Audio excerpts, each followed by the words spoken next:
도 그랬고 다른 건 다 성경을 주석했는데 요한계시록만큼은 어렵다고 안 했어요. 그리고 어떤 사람들은 이단들이 많이 요한계시록을 가지고 잘못된 길로 가니까 두려워서 읽지도 않는 사람도 많이 있습니다. 그러나 제가 아까도 말씀했지만 창세기는 성경의 서론격이고 요한계시록은 성경의 결론격입니다. 이것을 알지 못하면 성경을 이해할 수가 없는 것입니다.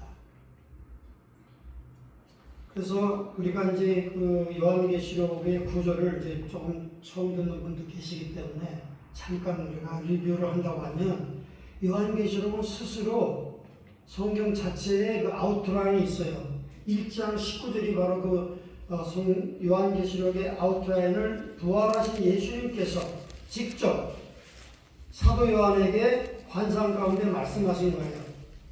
1장 19절을 제가 읽겠습니다. 그것이 요한계시록의 전체 아웃라인이거든요. 19절. 그러므로 네가 본 것과 요한아 네가 본 것, 그 다음에 이제 있는 일과 세 번째 장차 될 일을 기록하라 이렇게 말했습니다. 이것이 바로 요한계시록의 3대 단락으로 구분할 수 있는 겁니다. 그럼 네가 본 것이 뭐냐? 1장의 사건이에요. 예수님 사도 요한이 환상 가운데 보니까 부활하시고 영광 받으신 온 세상을 통치하시는 정말 위대하신 주님을 본 거예요. 옛날 목수의 아들로서 갈릴리 지역을 다니시면서 전도하시는 그때의 모습이 아닌 거예요. 이제 하늘과 땅의 권세를 가지시고 발에 끓이는 신발을 신고 오른손에 7별을 가지시고 7 금초대 7 교회 사이를 거니시는 그 영광스러운 주님의 모습을 보았다 하는 것입니다. 그것이 첫째 본 것이고 1장의 내용이고, 그 다음에 이제 있는 일이 뭐냐? 2장과 3장에 있는 것이에요. 그건 뭡니까? 2장과 3장에 있는 현재 7 교회가 있습니다. 소아시아 지역에 그 교회에 당면한 여러 가지 신앙적인 문제에 대해서 부활하신 주님께서 그들이 잘한 것이 무엇이며 그들이 고쳐야 할 것이 무엇이며 회개할 것이 무엇인가 이렇게 잘 지적해 주시고 있거든요. 그래서 2장과 3장은 현재 있는 일입니다. 그런데 이 현재 있는 일은 두 가지 의미가 있어요. 하나는 AD 90년에 사도 요한이 이 계시를 받았을 때 그 교회의 상황이기도 하지만 또 예언적인 모습이 있습니다. 앞으로 기독교 교회가 이런 7단계의 기간을 거쳐서 발전해 나갈 것이다 라고 하는 예언적인 의미가 있습니다. 그래서 에베소는 AD 100년까지 사도 시대 이후에 교회의 모습과 어쩜 그렇게 일치하는지 알 수 없고요. 그 다음에 서머나 교회는 AD 100년부터 313년 컨스탄티누스 황제가 기독교를 공인할 때까지 로마의 12명의 황제들로부터 어마어마한 핍박을 받고 순교자가 어마어마하게 많이 발생한 그 기간을 예언적으로 보여주는 겁니다. 그 다음에 세 번째 버가모 교회는 뭡니까? 그건 컨스탄티누스 황제가 기독교를 공인한 다음부터 기독교가 이제 나중에는 로마의 국교가 된 것이에요. 그러니까 스테이트 처치가 된 거예요. 스테이트 처치.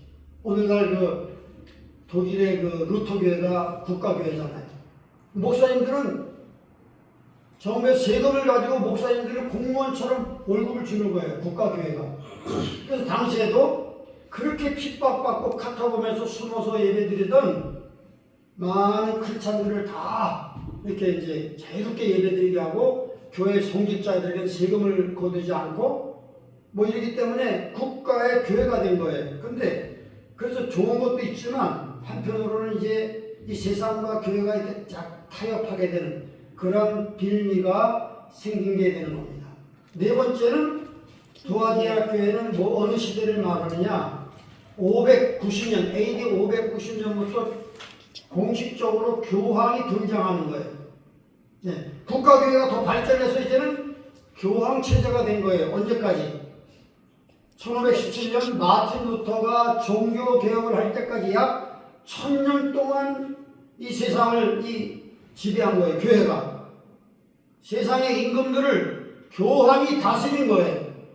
그러니까 세상의 임금들을 잘못하면 교황이 교회에서 파문시키면 막 교황한테 와서 사정하고 빌고 그랬어요. 그러니까 교황권이 어마어마하게 쓰는 것이고 역사적으로 보면 암흑시대라고 할 수 있는 것입니다.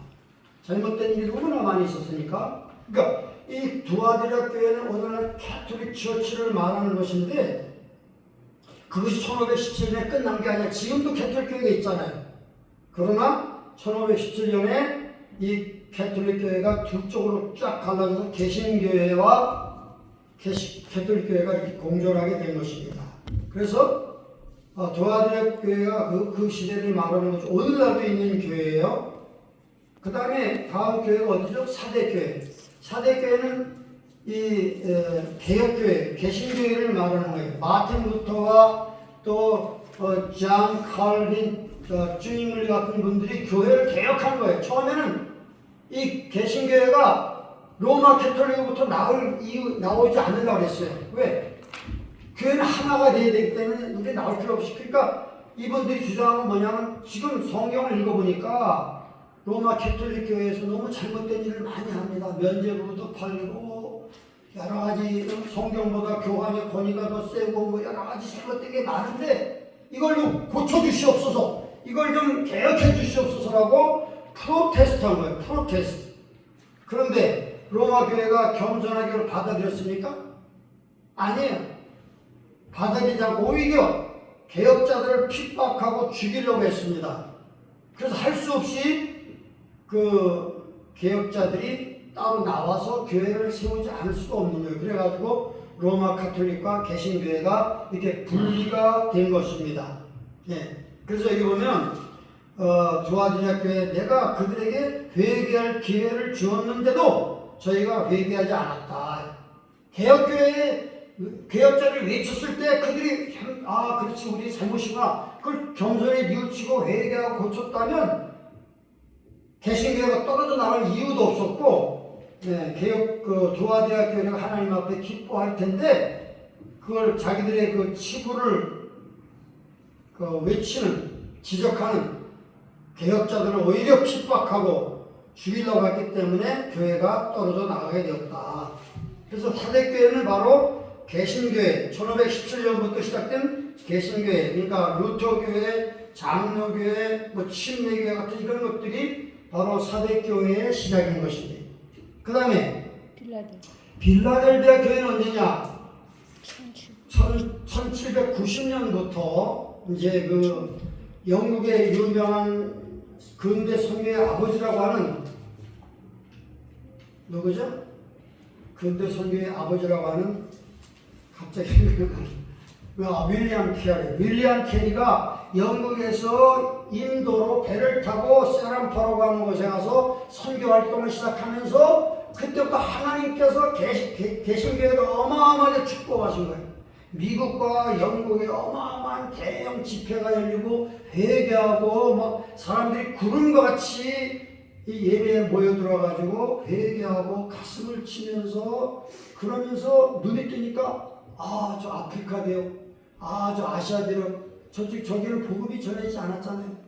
누군가 가야 되는데 당시 칼빈주의 그 목사님들은 이거 하나님이 다 예정해 놨는데 뭐 가서 선교하냐, 구원받을 자 저기 지옥 갈 자 다 예정했는데 뭐 우리가 힘들게 가서 그러냐, 그러면서 그냥 팔짱 끼고 있었단 말이에요. 근데 윌리엄 캐리가 성경을 읽어보니까 그게 아닌 거예요.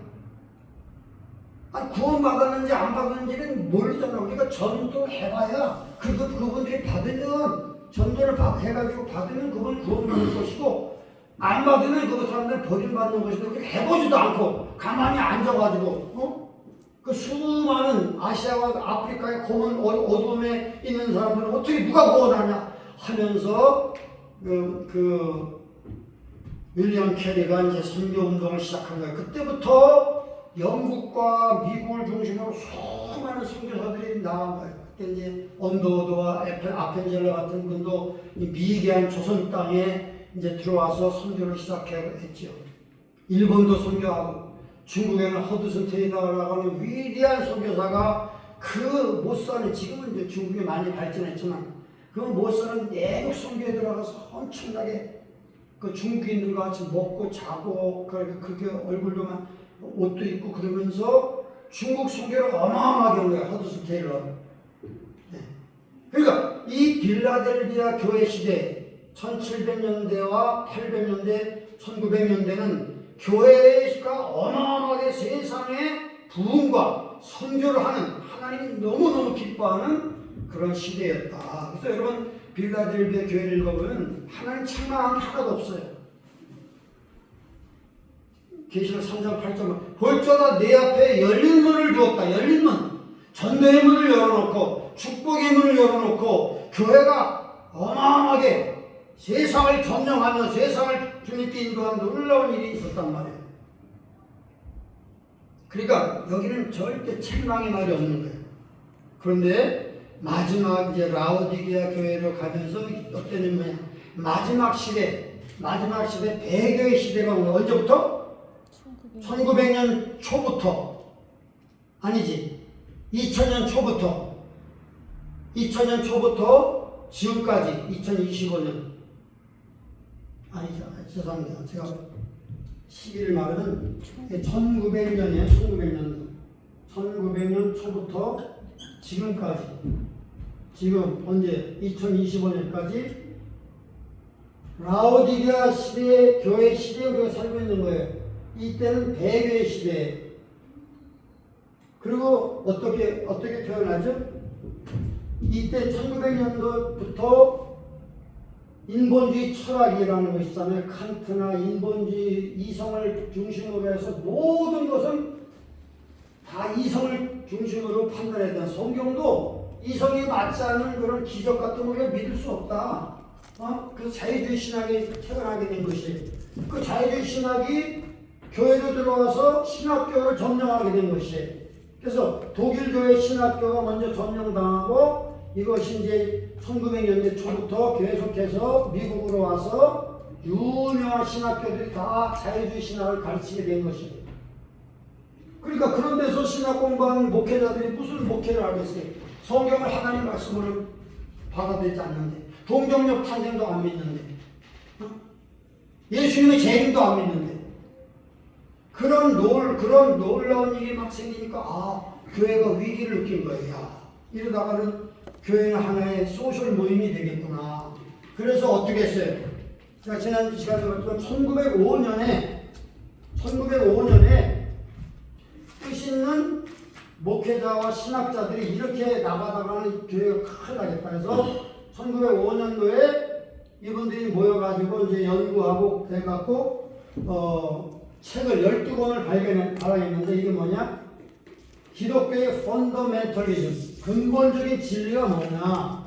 펀더멘털리즘 오브 크리스찬이티, 그것을 12권에 거쳐서 발행했어요. 그래서 이 성경이 가르치는 역사적이고 기독교의 가르치는 5가지 절대 양보할 수 없는 이 자유주의 신학이 막 교회를 밀밀히 들어와가지고 교회가 다 이상해지고 있는데 세미너리가 세미터리가 돼가지고, 세미터리가. 그래서 정말로 웃기는 일이지 않나요? 그러니까 여기서 이분들이 12권에 이것이 당시 어마어마하게 팔렸는데, 첫째 믿는 게 뭐냐? 성경은 하나님의 무하신 말씀이다. 성경은 인간의 말이 아니고 영감을 얻어서 기록한 하나님의 말씀이다. 두 번째, 예수님은 하나님이다. 근데 자유주의에서는 어떻게 말해요? 예수님은 역사적인 예수, 히스토리컬 지저스. 예수님은 위대한 선생이고 예수님은 위대한 위인이지. 이 예수님의 신성을 강조하지 않는다고요, 이 자유주의 신학은. 근데 예수님은 하나님이다. 예수님은 하나님이고 완전한 인간인, 이런 예수님을 주장. 세 번째는 뭐죠? 예수님의 동정력 탄생. 이게 굉장히 중요한 거예요. 동정력 탄생. 여러분, 이 정통 교단이라고 하는 개신교 교단들의 목사들, 여러분, 많은 목사들이 예수님의 동정력 탄생을 안 믿어요.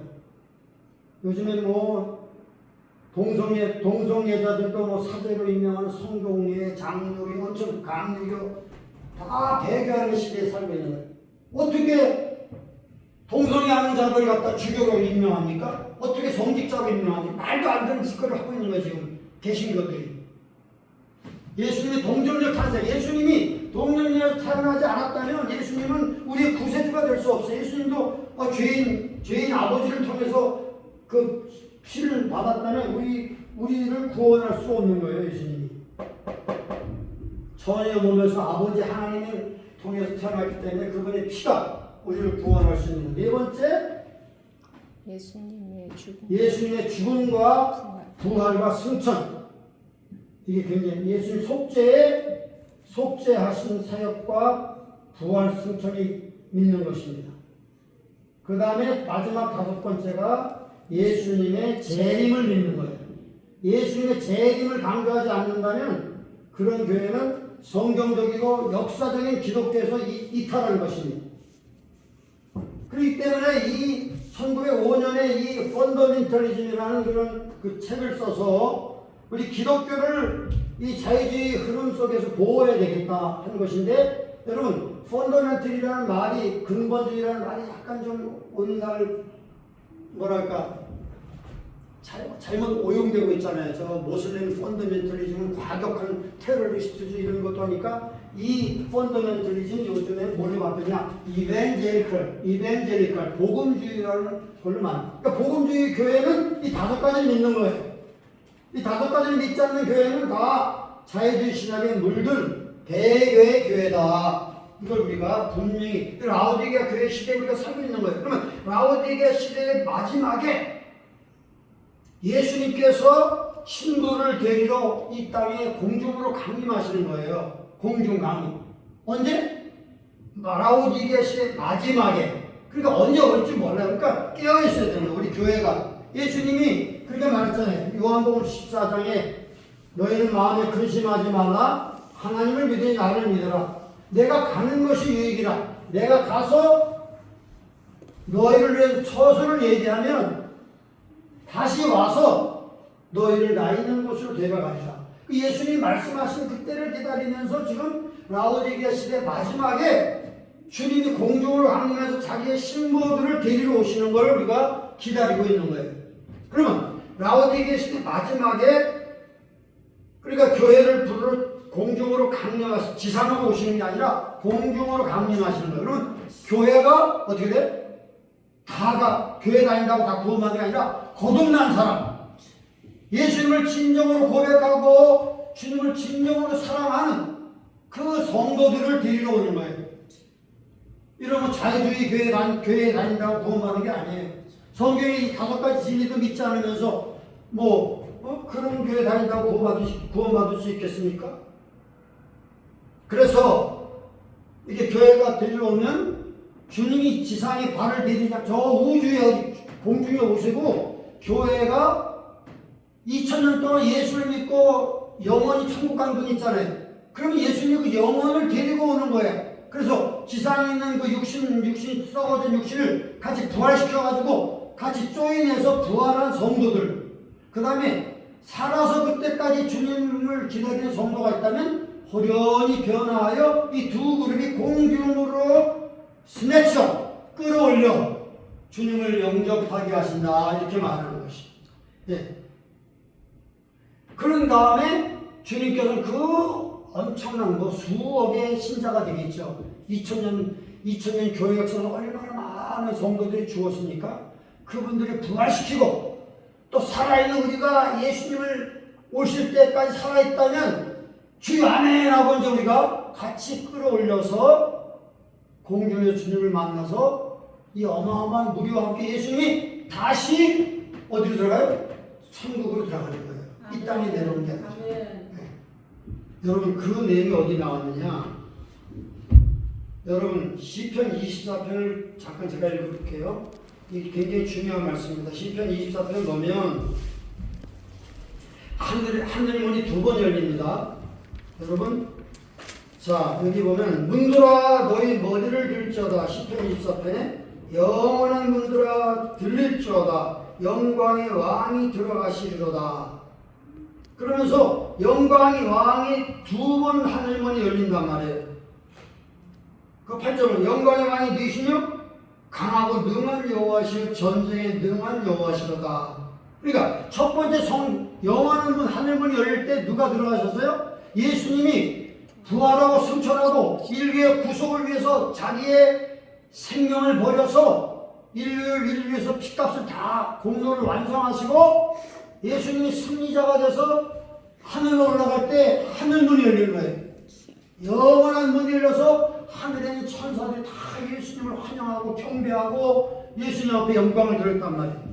그게 바로 첫 번째 문이 열리고, 두 번째 문들아, 구절이 나왔어요. 두 번째 문이 열립니다. 문들아 너의 머리를 들지어다. 영원한 문들아 들릴지어다. 영광의 왕이 들어가시려다.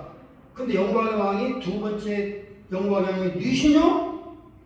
만군의 여호와께서 곧 영광의 왕이시죠. 여러분, 두 번째 하늘문이 열리고 들어가신 건 언제? 공중으로 들림받은 성도들, 부활하고 휴거당한 성도들 만군이야. 혼자 올라가는 게 아니야. 예수님이 2000년 전에 천국에 들어갈 때는 싱글로 혼자 전쟁에 능한 신으로 겟세마네 동산에서 그 엄청난 마귀의 세력들과 싸워가지고 마귀는 어떻게 꼬셨어요? 야, 너 십자가 지지 마. 얼마나 힘든지 몰라. 네가 창조한 인간들 너에게 침뱉고 채찍질하고 너를 막 모욕하고 그런데 너 그 십자가 칠 수 있어? 근데 마귀는 계속 십자가를 못 지게 하는 거예요. 예수님은 땀이 피가 되도록 겟세마네 동산에서 하나님께 기도하는 거예요. 하나님, 할만하시오니 고난의 잔을 내게서 옮겨주시옵소서. 그러나 내가 마시지 않고는 지나갈 수 없다면 아멘! 하나님 마시려나이다 하면서 예수님이 자기의 뜻을 꺾어서 십자가에 묻어버리고 십자가를 때 그때 예수님이 어마어마하게 사탄의 머리통을 박살낸 거예요. 예수님이 어마어마하게 전쟁에 승리한 거예요. 1차 대전, 2차 대전보다도 이 겟세마네 동산 예수님의 기도는 우주의 세력과 더불어 싸우는 가장 치열한 전쟁이었단 말이에요. 그 전쟁에 예수님이 승리했단 말이에요. 그래서 전쟁에 승리한 예수님이 싱글 핸드들로 마귀와 모두 우주의 악의 세력을 점령하시고 인류의 구속을 완성하신 다음에 하늘나라로 올라갈 때 하늘문이 열리고 영광의 왕으로서 전쟁에 능한 신으로서 들어가신 거예요.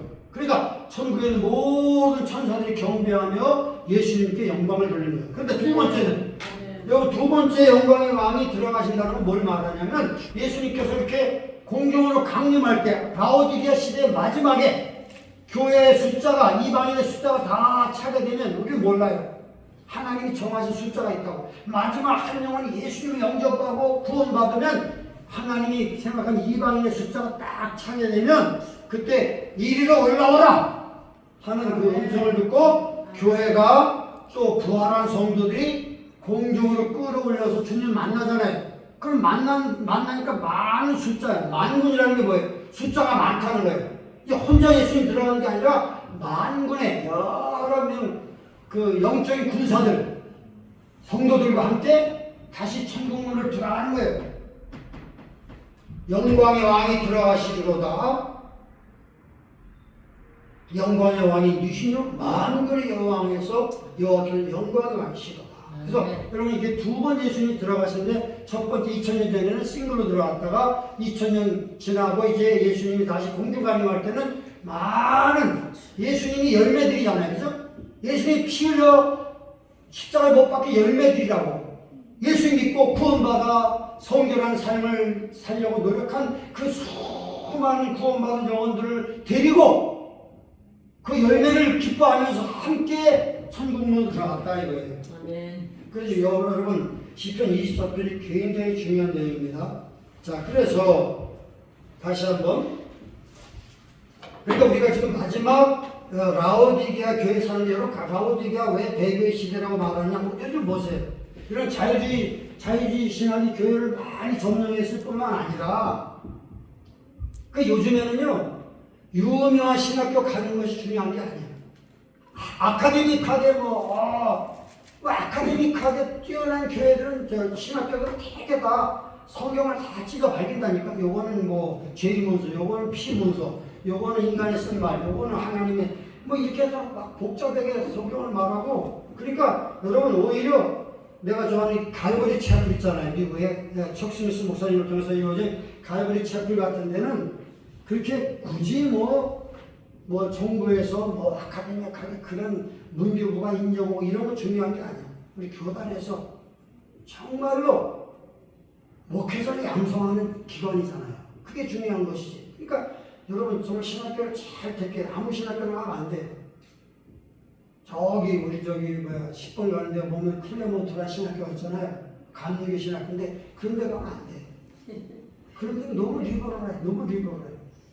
그러니까 그런 데 가서는 뭐 사회학이나 또는 다른 심리학이나 이런 거 공부하면 괜찮아. 신학을 공부하면 안 돼요. 왜? 성경을 안 믿는데, 성경이 하나님 말씀을 안 믿는데 거기서 뭘 배우겠냐고. 동정녀 탄생도 안 믿는데.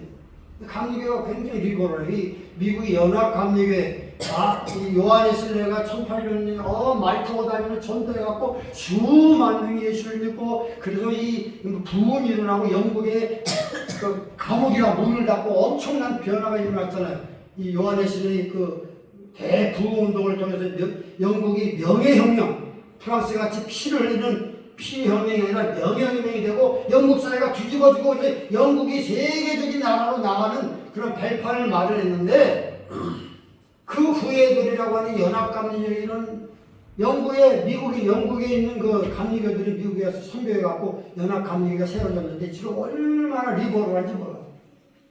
동성애자들을 다 목사 앉으시고 주교가 되고 어? 성경을 그렇게 믿지도 않고 하나님 말씀으로 믿지도 않고 이렇게 참 문제가 많은 거예요. 그러니까 큰 교회가 중요한 게 아니라 이게 마지막 때는 이 배교회는 그 배교회의 특징이 뭐냐? 잘난 척하는 거예요. 그러니까 내가 말하기를 나는 부자다, 부유하여 부족한 것이 없다. 우리 교회가 이렇게 막 큰 건물을 만들고 그 다음에 모자이크하고 뭐 파이프 오르간이 있고 말이지. 우리 교회가 얼마나 여기 만에 부자들도 많이 오고 박사들도 많고 그게 자랑하는 거야. 내가 말해 나는 부자라 부족한 것이 없다. 내가 옛날에 저기 신천교회에 내가 거기서 교육 목사를 8년을 있었는데, 신천교회 우리 성결교회는 굉장히 큰 교회예요. 몇천 명 모이는 교회인데 그분들이 자랑은 뭐냐? 우리 교회는 신천 로타리 옆에 있어가지고 연세대학교 교수들이 뭐 50명이 나온다. 뭐 이걸 자랑하는 거야. 자랑할 겁니까? 교수 50명이 나오는 게 뭘 중요합니까? 그게 중요한 게 아니에요. 사람들이 너무 세상적으로 보는 거예요. 여기 라우디게 교회 그렇잖아요. 나는 말하기를 부자다. 부족한 것이 없다. 하면서 잘난 척하는 거예요. 근데 하나님 보실 때 너는 눈먼 것과 뻘거벗은 것과 가난하다. 네가 겉으로 부자하고 뭐 상류층 미국에 나오고 학자들도 많이 나오고 박사들도 많이 나오고 그러지만 내가 볼 때 너희는 가난한 자야. 내가 볼 때 너희는 뻘거벗었어. 내가 볼 때 너는 눈이 멀었어. 그러면서 주님께서 책망하시는 라우디게 교회 모습이 어쩌면 오늘날의 이 배교의 시대. 여러분 우리가 아는 누구야? 저기 릭 워렌이라고 하는 목사님 있잖아요. 세들백 교회 굉장히 큰 교회잖아요. 그분들도 자꾸만 이렇게 뭐 천주교하고 자꾸만 이렇게 연합을 하고 뭐 어쩌고저쩌고 연합운동을 많이 해요. 그것이 연합운동이 뭐 어떻게 보면 좋게 보일지 모르지만 이게 자꾸 타협하는 것이거든요. 그래서 우리가 이 마지막 때는 교회들이 서로 이렇게 타협하고 서로 일치하려고 애를 쓰는 거예요. 지난 시간에도 봤지만 말이죠. 요즘은 하지만 트럼프 대통령 취임식 때 안 하지만 저기 조 바이든이 취임식할 때 2020년에 대학 어디가 취임식할 때 어떤 목사가 와서 축도를 하는데 마지막에 뭐라고 축도합니까? 브라만의 이름으로 모든 종교의 이름으로 기도합니다. 말이 되는 소리야 이게? 아멘도 아니고 에이멘 앤 워먼 말이 되는 거냐고 이게. 그러니까 그게 뭐냐면 다 이게 종교가 다 이렇게 혼합되는 거예요. 다른 종교에게 이렇게 뭐 폐를 끼칠까? 다른 종교도 배려해야 된다. 왜? 아멘은 그렇게 됩니다 이런 뜻인데 이걸 아멘을 갖다가 37년 목회했다는 그 그사가 아니 아멘을 갖다가 아멘, 에이멘, 앤 워먼 이렇게 해석한다는 게 말이 되는 소리입니까? 헬라어 되는 건데. 그러니까 너무 웃기는 거예요. 그런 기도를 우리가 듣고 사는 이 세상이 됐단 말이죠. 모든 게 다 혼합주의적으로 나가는 거예요. 아니 저 정상에 가는 길은 한 길이 아니라 이쪽으로도 갈 수 있고 저쪽으로도 갈 수 있고 그러니까 우리가 너무 기독교의 배타성을 주장하면 안 됩니다. 이렇게 말하는 거예요. 어떻게 보면 얼핏 보면 맞죠. 세상 사람들 눈에는 그게 합리적이라고 보인다고. 그러나 우리는 양보할 수 있는 진리가 있잖아. 천에 구원받을 만한 이름을 예수 외에는 주신 적이 없다. 우리가 배타적이라 하더라도 이걸 주장하지 않을 수가 없는 거예요. 뭐 산꼭대기 가는 길이 여러 길이니까 저것도 인정하고 이종교도 인정하고 기독교, 불교도 인정하고 다 인정해야 되지 않냐. 이렇게 말하는 건 우리가 용납할 수 없는 것이에요. 비록 우리가 편협하게 보일지를 모르지만 진리를 타협할 수가 없는 거예요. 그런 시대에 우리가 살고 있다 하는 것입니다. 자, 그래서 아까도 말했듯이 이제 그래가지고 이제 교회가 또 성도들이 부활해갖고 주님 앞에 다시 천국 가서 7년 동안 어린 양의 혼인잔치가 열려지는 거예요. 천국에서. 그러면 지상에서는 뭐가 이루어지느냐? 7년 대환란이라고 하는 것이 이 땅에 이제 몰아닥치는 거예요. 그것이 바로 언제부터? 계시록 6장부터 19장까지 요한계시록 6장부터 19장까지가 이 7년 대환란에 어떻게 하나님의 심판이 이 땅에 임할 것인지 그거를 아주 다큐멘터리처럼 기록한 것이 6장부터 19장까지의 그 하나님이 이 땅을 심판하시는 거예요. 알죠? 보세요. 그러니까 아까 말했듯이 자, 예수님이 공중을 강림합니다. 공중으로 강림해서 그러면 어떻게 돼요? 공중으로 강림하면 지상에 있는 성도들이 어떻게 돼요? 들림을 받잖아요. 그죠? 지상에 있는 성도들이 들림을 받는 거예요. 공중 강림하면 지상에 있는 분들이 이렇게 휴거당해가지고 여기서 주님을 만나서 다시 천국에 가는 거예요. 그래서 여러분 이스라엘의 혼인, 옛날 고대의 혼인은 7일 동안 했습니다. 7일 동안. 굉장히 결혼식 오래 했어요. 7일 동안. 그런데 7일 동안을 갖다 일일을 1년을 잡아서 7년 동안 어린 양 혼인잔치가 어디 있었어요? 천국에서 혼인잔치가 있는 거예요. 그러면 지상에서는 어떤 일이 있느냐? 지상에서는 7년 대환란이 이 땅에 들어오는 것이고 이것이 요한계시록 6장부터 19장에 자세하게 이것이 언급되어 있습니다. 하늘에서는 어린 양의 혼인잔치가 즐겁게 이루어지고 있는 반면에 지상에서는 이런 어마어마한 전무후무한 마지막 예수님이 지상으로 강림하기 전에 7년 대환란이라는 것이 다니엘서 9장에 기록된 한 일에 일주일이라고 말해 그건 7년을 말하면 7년인 거예요. 일주일 남은 기간이 이때 벌써 나는 거예요. 그런 다음에 7년 동안 여기서 천국 잔치를 하다가 예수님께서 언제 지상으로 재림하시죠? 7년 끝에 지상으로 강림하시는 거예요. 지상 강림. 공중 강림은 7년 전이고 이제 지상으로 오시는 거예요. 그럼 마지막 재앙이 뭐죠? 아마겟돈 전쟁이 있대. 여기서 아마겟돈이라고 하는 예루살렘 북쪽 60마일 떨어진 무기토 평원이라는 곳이 있는데 그 아마겟돈이라는 곳에 전 세계의 군대들이 모여 있는 거예요. 적그리도 당시에 하나님을 대적하는 적그리도의 군대와 함께 이 전 세계 군대가 여기 모여가지고 있는데 그때 예수님께서 하늘문이 열리고 요한계시록 19장이니까 지상으로 강림하시게 되는 거예요. 그러니까 마지막 이 아마겟돈 전쟁이 여기 있는데 여러분 그러니까 여기 보면 뭐냐면 여기 보면 인재앙 있잖아, 인재앙. 그 다음에 7 나팔재앙. 그 다음에 7 대적재앙. 이 세 가지가 연달아 지상에 쏟아짐으로써 하나님께서 그 악인들을 심판하시는 거예요. 그럼 왜 하나님께서 이렇게 7년 동안에 대환란을 이 땅에 준비하셨을까? 주님이 마지막 지상으로 이 땅에 하늘나라 올라간 성도들과 함께 이 땅으로 내려올 때까지 이렇게 많은 심판과 재앙과 그런 어려움들이 이 땅에 많이 휘몰아치게 될까?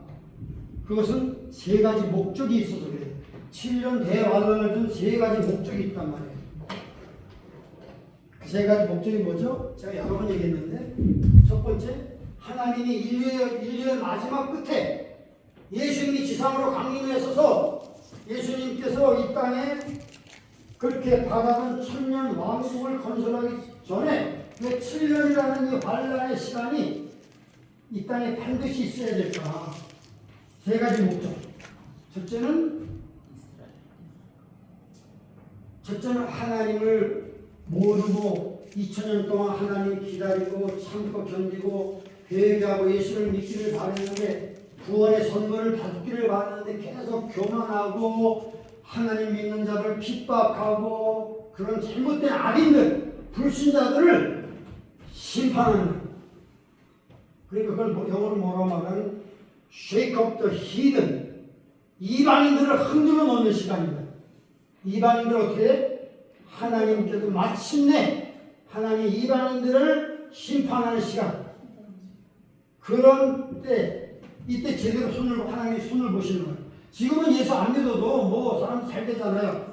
뭐 비즈니스도 잘 되고 뭐 떵떵거리고 잘 살고 좋은 집에 살고 막 그러고 하지만 이때는 진짜 악인 예수를 안 믿고 교만하는 자들 하나님이 직접 심판하시는 거예요. 많은 재앙을 이 땅에 쏟아주면서. 그러니까 shake up the heathen of the heathen. 이거 첫 번째 목적입니다. 하나님이 7년 환란을 준 두 번째 목적은 뭐냐? 유대인들을 깨우기 위한 거예요. 유대인들을 깨운다. Wake up the Jews. 유대인들을 깨우신다. 여러분, 지금 여러분 전도하기가 제일 어려운 민족이 유대인들이에요. 어떤 면에서는 모슬렘도 힘들지만 유대인들은 이 십자가의 그 사인만 보면 막 경기를 하는 거예요. 왜 그럴까? 유대인들이 왜 크리스찬을 싫어할까요? 십자가 전쟁의 중세 때 100년에 걸쳐서 유럽에 있는 많은 기사들이 이 성지를 탈환해야겠다고 가면서 거기에 있는 유대인들을 엄청 죽였어요. 너들 예수는 잡아 죽인 놈들이지. 모슬렘도 죽이고 유대인도 엄청 죽였어요. 그러니까 십자가의 깃발만 보면 유대인들은 치를 떠는 거예요. 물론 지금도 예수 믿는 사람들도 있죠. 메시아의 주들도 있지만 대부분의 유대인들은 안 믿어.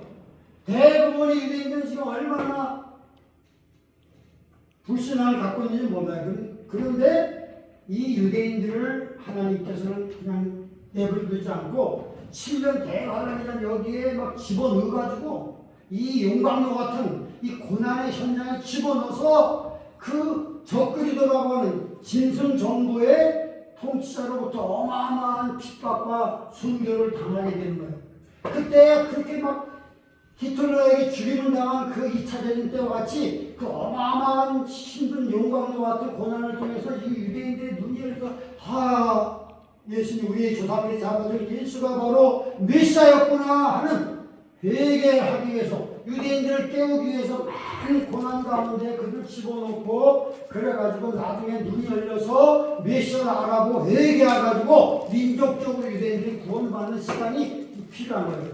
그러니까 지금 7년 대환란 저는 지금 하나님께서 이방인들에게 은혜 받는 시대예요. 지금은 은혜의 시대란 말이에요. 용서받는 시대. 이방인들이 구원받는 시대지만 이 교회가 딱 휴거되고 나서는 하나님께서는 그 포커스가 유대인들을 깨우기 위해서 유대인들을 이 용광로, 고난의 용광로에, 환란의 용광로에 집어넣어가지고 유대인들이 전멸할 위기를 당할 때 그들이 눈이 열려서 메시아를 바라보고 회개하고 가슴을 치면서 통곡하는 거예요. 그게 어디 나오냐? 스가랴 14장 12장에 나와요. 여러분 스가랴 12장 14장 보면 하나님께서 회개의 영을 유대인들에게 주어가지고 스가랴서 12장 13장을 읽어보세요. 통곡하고 통회하면서 조상들의 죄를 자복하면서 유대인들이 예수를 믿게 되는 거예요. 그래서 로마서 11장에 나오는 그리하여 모든 유대인들이 구원을 받으라. 물론 3분의 1 이상이 죽죠. 그렇지만 남은 자들은 구원을 받게 되는 거예요. 유대인들을 깨우게 되는 것이다. 세 번째, 7년 환란이 왜 필요한 거야? 세 번째는 천년 왕국이라는 메시아 왕국을 준비하기 위해서 이 엄청난 용광로가 필요한 거예요. 천년 왕국을 준비한다. 여러분, 지금요, 이 지구는 너무나 생태학적으로 다 오염됐잖아요. 얼마나 오염돼서 땅도 오염되고, 바다도 오염되고, 하늘도 오염되고, 공기도 오염되고, 엄청 오염되고, 그런 자연환경이 망가질 뿐만 아니라 또 뭐가 문제입니까? 사탄이 2000년 동안 여기가 놀이터잖아요, 놀이터. 사람들 죄짓게 하고, 사람들 막 서로 싸우게 하고, 전쟁을 이렇게 하고, 사탄이 마음껏 놀이터 지구에서 놀았단 말이에요. 너무나 더러워졌어. 너무나 오염됐어. 이걸 가지고는 어떻게 예수님의 왕국을 이 땅에 재림하셔서 세우냐고요. 그러니까 이 7년 환란을 통해서 지구를 갖다가 새롭게 정화시키는 과정이 필요한 거예요. 정화시키는 과정. 그래서 여러분 이 세 가지 목적 때문에 반드시 7년 환란이 필요하고 7년 동안 교회는 휴거돼가지고 천국에 가서 예수님과 어린 양의 혼인잔치를 한다.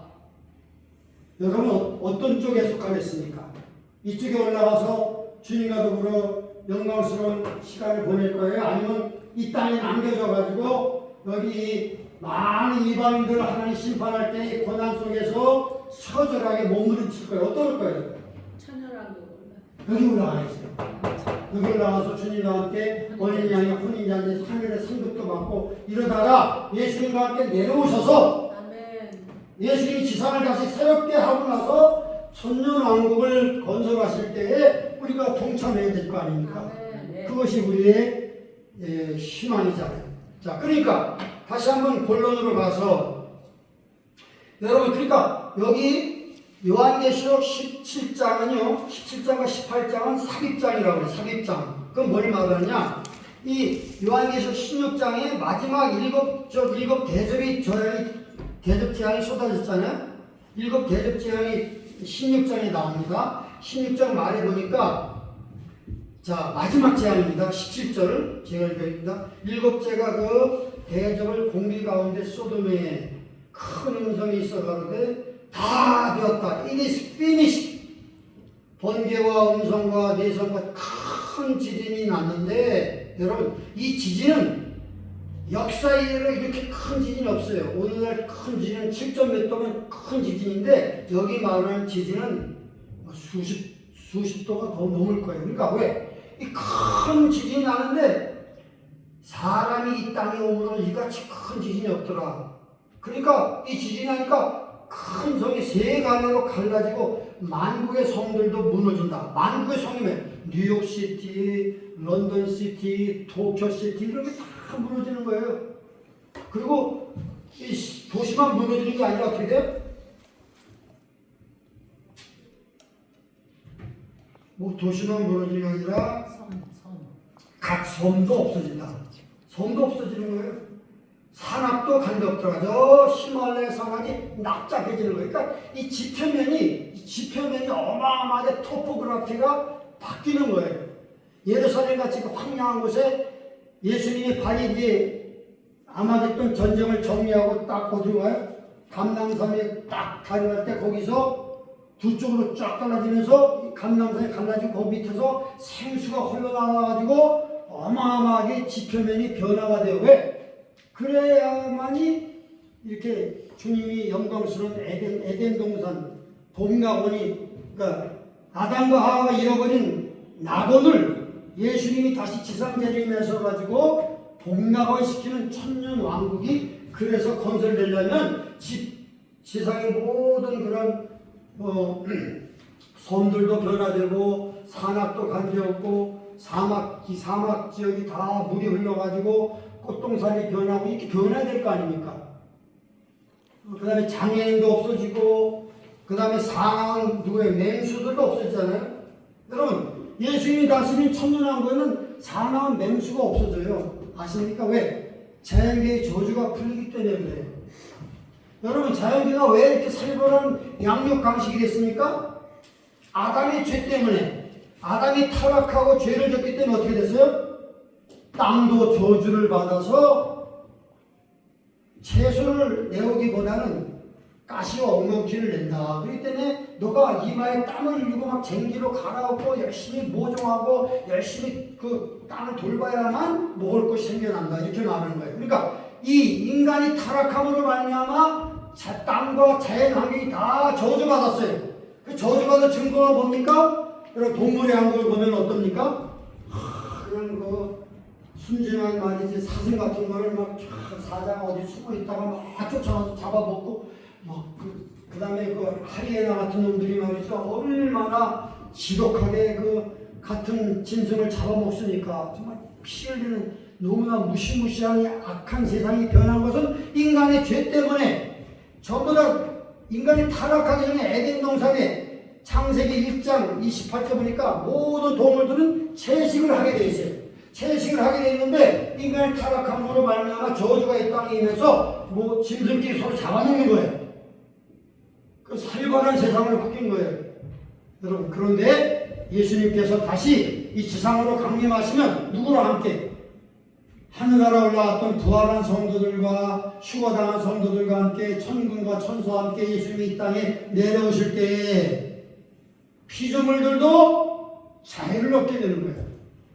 피조물들도 저주에서 해방되는 거예요.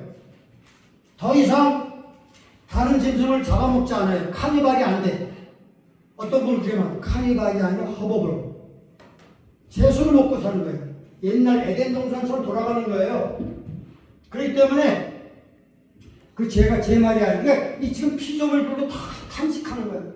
탄식하면서 고통당하는 거예요. 언제를 기다리면서 하나님의 아들들이 예수님과 함께 이 땅에 나타날 때를 기다리는 거예요. 왜? 그때가 되면 자연계의 저주가 풀리니까 그 영광스러운 시간을 기다리면서 신음하면서 있다는 거예요. 여러분 그 신음소리를 듣고 있습니까? 모를 거야 아마. 신음소리를 들어야 돼. 그게 제 말이 아니고 어디 로마서 8장에 나왔어요. 읽어봅시다. 중요한 거 읽어봅시다. 자연계의 저주가 언제 풀리느냐? 예수님께서 하늘나라 성도들과 함께 이 땅에 올 때에 그 저주가 풀린다고 약속했단 말이에요. 로마서 8장 봅시다. 로마서 8장. 자, 로마서 8장. 로마서 굉장히 중요합니다. 19절을 봅시다. 19절. 자, 19절 읽기 전에 22절 봅시다. 왜 피조물이 탄식하며 함께 고통하는지. 22절 시작. 피조물이 다 이제까지 함께 탄식하며 함께 고통하는 것을 우리가 안다. 왜 탄식하고 고통합니까? 저주에서 빨리 풀리기를 바라는 거예요. 이 동물들이나 이 식물들이나 땅도 말이죠. 근데 언제 그게 가능하냐? 19절 읽어봅시다. 19절 시작. 피조물을 고대하는 바는 하나님의 아들들이 나타나는 것이니. 하나님의 아들들이 나타나야 저주가 풀리니까 이 지상이 다시 새롭게 되니까 지상의 모든 토포그래피가 바뀌니까 사탄이 결박돼가지고 사탄을 결박해서 무저경에 쳐놓고 나서 여러분 이 세상에는 이제 다시 한번 새로운 세상이 펼쳐지기 때문에 그때를 이 피조물들이 고대하는 거예요. 자, 21절. 그 바라는 것은 피조물도 썩어짐의 종류로 해방되는 거예요. 해방되는 거예요. 저주에서 풀리길 바라는 거예요. 그래서 어린 양이 누구랑 같이? 사자와 같이 풀을 먹으며, 그 다음에 어린아이가 독사의 구멍에 장난쳐도 물지 않으며. 여러분 이제 여러분들이 저 호주나 말이죠, 저 플로리다 가서 연못에 가서 플로리다도 악어들이 많잖아요. 거기 가서 수영해도 악어가 안 물어, 악어가 안 물어. 어? 어린아이가 나가서 놀아도 뭐 자동차가 치질 않는 거야. 그러니까 우리 현대식으로 말하는 어린아이가 독사의 구멍에 장난쳐도 물지 않고, 더 이상 뭐 동물들이 이렇게 사납지가 않아. 사나운지들이 다 불목보살이기 때문에 다 온순해지고. 여러분, 그게 우리가 꿈꾸는 세상 아닙니까? 그것이 바로 타락하기 전에 에덴 동산의 모습 아닙니까? 하나님께서 예수님이 이 땅에 보낸 목적은 뭐냐? 마지막 아담이 되어서 아담이 잃어버린 모든 것들 다 회복하는 거예요. 그러니까 우리가 예수 믿는 것은, 예수 믿고 영원히 구원받는 것은 그 일부분에 불과한 것이고, 예수님의 하나님의 모든 그 구속의 플랜은 우리 영혼뿐만 아니라 육체, 그 다음에 자연계의 회복까지 다 포함하는 이 모든 holistic salvation, 모든 통합적인 그 목표가 예수님이 다 이루신 거예요. 근데 그것은 그때가 이루어야 되는 거예요. 그러니까 우리 몸이 구속되는 건 언제죠? 여러분, 예수 믿는다고 지금 병이 안 걸립니까? 우리 권사님도 지금 투견 중에 있고 많이 고생을 많이 했어요. 암 때문에. 지금 하나님의 은혜로 많이 회복됐는데 완전히 치료될 줄 믿습니다. 아멘. 우리가 성도들도 지금 병이 아파. 우리 권사님도 우리 그레이스 권사님 나오셨는데 얼마나 몸이 이제 나이가 들면 다 힘들어지는데, 그러니까 우리가 영원히 구원받았어. 예수님 믿었어. 영이 살아났어. 주님을 사랑해. 그렇지만 우리 육체는 아직 못 구원받은 거예요. 언제 구원받습니까?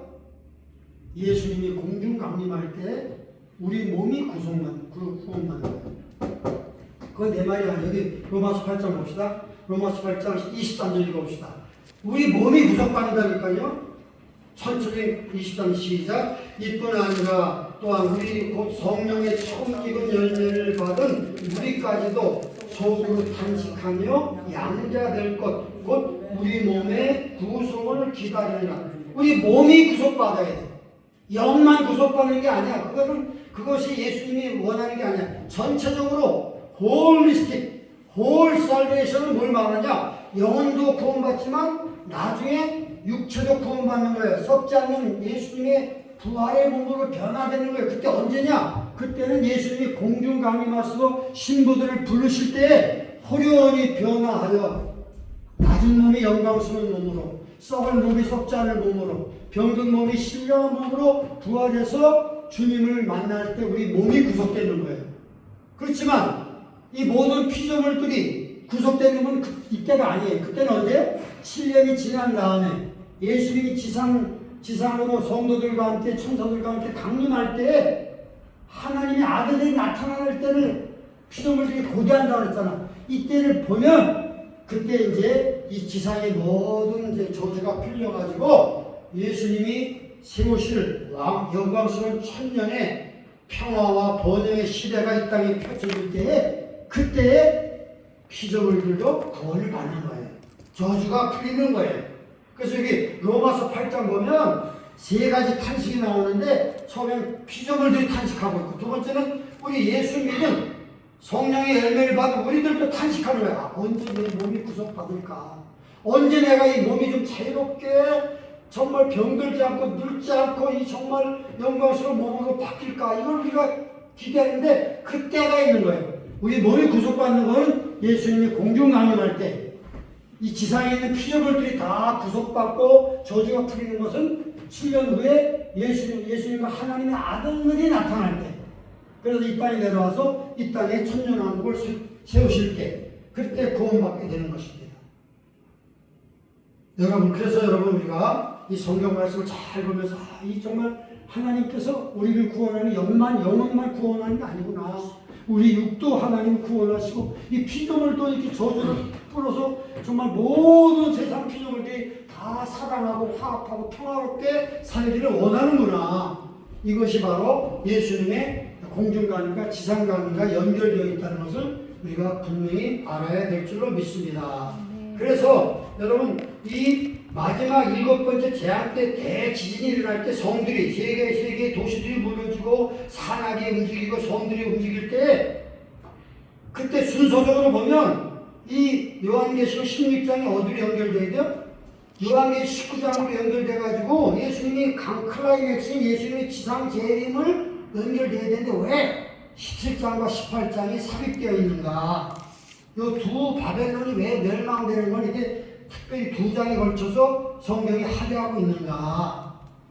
중요하기 때문에 이거 시간적으로 된 게 아니라 또 여러분들이 알아야 할 인포메이션이기 때문에 이 바벨론이 멸망하는 거에 대해서 이렇게 자세하게 성경에 기록되어 있다는 것입니다. 이걸 삽입작이라고 해요. 순서대로 가다가 뭔가 우리가 그 시대에 그때 또 알아야 될 인포메이션이 있어서 이렇게 하나님이 삽입시킨 거예요. 그런데 순서대로 가려면 16장에서 19장으로 가야 맞은 것인데 여러분들이 반드시 이 악한 바벨론 이 어떻게 망하는가를 자세하게 성도들에게 설명해 주기 위해서 이 두 장을 할애했다. 그래서 여러분 그냥 하나 간단하게 말하면 17장은 종교적인 바벨론을 멸망을 말하는 거예요. 종교적인 바벨론. 18장은 정치 경제적인 바벨론을 말하는 거예요. 그러니까 18장의 정치 경제적인 바벨론은 짐승 정부가 망하는 것이고 17장의 바벨론, 종교 바벨론은 큰 음녀라고 그랬어요. 여러분, 큰 음녀. 음녀는 뭘 말하죠? 프로스티튜트, 창녀를 말하는 거예요. 창녀. 영적인 창녀가 바로 큰 바벨론이라는 것이에요. 그래서 여러분, 죄송하지만 이걸 쭉 읽어보면 여러분, 어쩜 그렇게 성경은 이 천주교의 세력을 이렇게 말하고 있는 것이에요. 자세히 내가 말하는 게 아니에요. 물론 천주교가 다 구원이 없다고 말하는 것도 아니겠죠. 천주교 가운데 정말 주님을 잘 사랑하고 믿는 사람이 있을 거예요. 그분들은 구원받아. 그분들은 들림받아. 그렇지만 그 종교 시스템 자체는 하나님이 엄청나게 싫어하는 음료 시스템이라니까요. 음녀라는 게 뭡니까? 자기 목을 팔아서 먹고 사는 여자들을 창녀라고 하잖아요. 그럼 왜 이 천주교 시스템을 음녀라고 했을까? 그거는 뭐야? 자기의 그 가치관과 자기의 신념을 팔아먹는 거예요. 뭘 받겠어?